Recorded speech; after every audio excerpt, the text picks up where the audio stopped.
Vereador, o senhor estava fazendo uma análise desse período que o senhor está, principalmente aqui na Câmara, do que a cidade avançou, que a cidade não avançou, mas o senhor tocou num ponto da assistência social e isso leva a uma discussão sobre desigualdade. A gente estava falando, uma Uruguai se desloca todo dia, ou seja, falta emprego numa região da cidade, mas também alguns equipamentos, algumas regiões são carentes de equipamentos públicos, outras.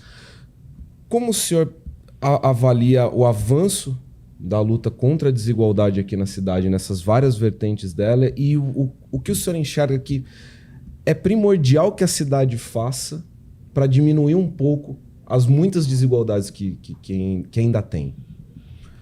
Bom, a gente tem um problema estrutural que o Brasil é profundamente desigual.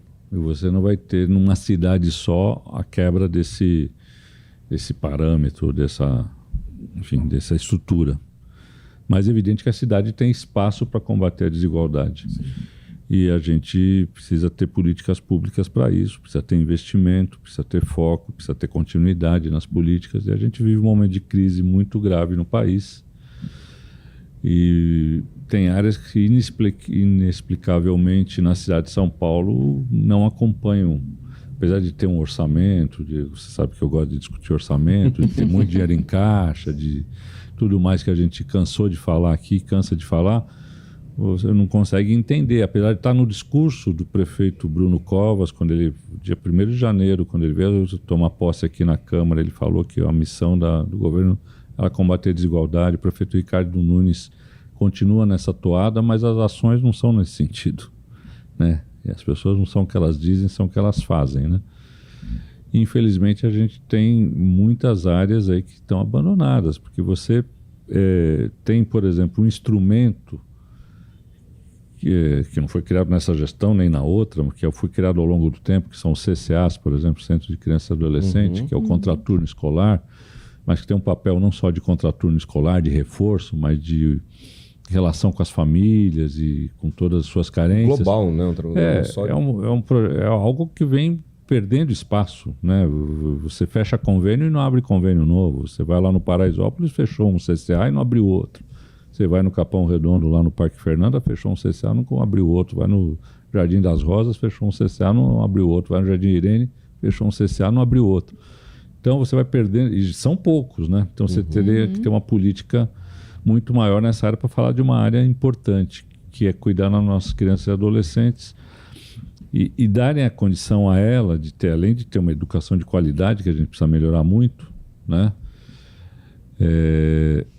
Darem também a condição de ela ter um outro momento que poderia ser na escola, com ensino integral, mas hoje, como não tem, você poderia fazê-lo nos CCAs e elas também praticamente vão perdendo acesso a isso. E para ir para outra ponta, a cidade de São Paulo é uma cidade cada vez mais idosa, com pouca política para os idosos. Então você tem um instrumento, por exemplo, que são os NCIs, Núcleo de Convivência do Idoso, que também é uma política da assistência social antiga, mas com um número mínimo de núcleos na cidade. Sim.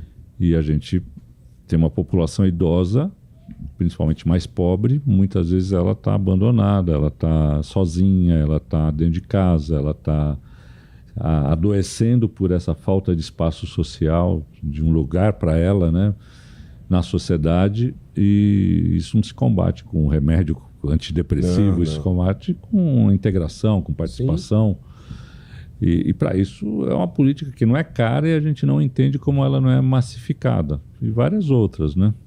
Mas eu continuo achando que, estrategicamente, o investimento na educação é o mais importante. Sim. O mais importante para a gente dar acesso para os nossos jovens a perspectivas maiores. E, infelizmente, a gente ainda não pode falar que a gente tem uma educação de qualidade, né? Precisa melhorar vários aspectos.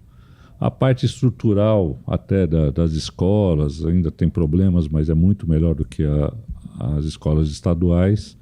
O salário dos professores, na média, é melhor que o salário dos professores estaduais, mas ainda está aquém de você ter a condição do professor trabalhar numa escola, não ter que ficar se deslocando de uma escola para outra para aumentar a sua renda. E se concentrar, ter uma dedicação maior, ter salas menores, né, com menos alunos para poder dar a atenção que deve, e ter um ensino de maior qualidade, né? Isso não é uma questão simples, é mais complexo do que eu estou falando, tem outros aspectos, mas enfim, eu acho que a gente tinha que ter um investimento constante nisso, né? E eu não consigo enxergar essa política, né? Não consigo enxergar.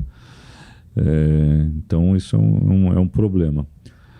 E nessa área aí da assistência social que eu falei, aí tem um retrocesso mesmo. Né? Como também na questão ambiental, eu acho que a gente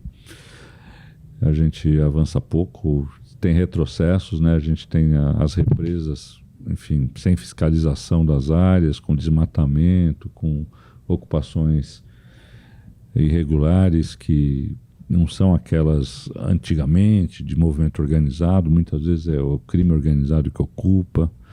Então a gente tem vários problemas que a gente não tem enfrentado à altura na cidade.